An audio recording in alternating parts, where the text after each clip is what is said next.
जब इंसान के संगी साथी दुनिया से चले जाते हैं ना, तो यकीन जाने हकीकत में इंसान खुद भी मर जाता है। ज़िंदगी का कोई मज़ा, कोई लुत्फ़ नहीं रहता। तो मियाँ साहब क्या खूब लिखते हैं, दुनिया डाडी असीं माड़, डरदे उफ नहीं कहंदे, टुर गए ने महबूब जी नां दे, ना होयो जिउंदे ते ना होयो मरदे।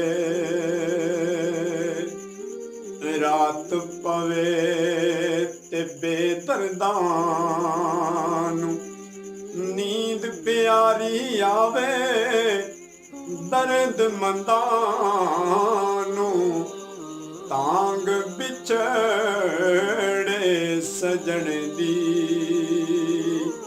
सुत्या याण जगावे।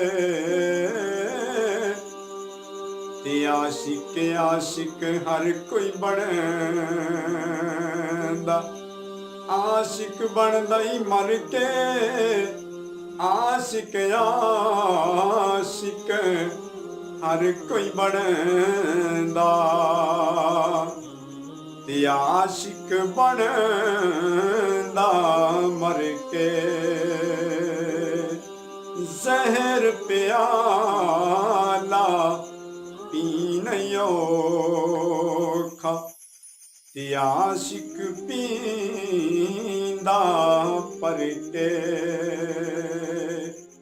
वीडियो अच्छी लगे साडे चैनल नूं जरूर सब्सक्राइब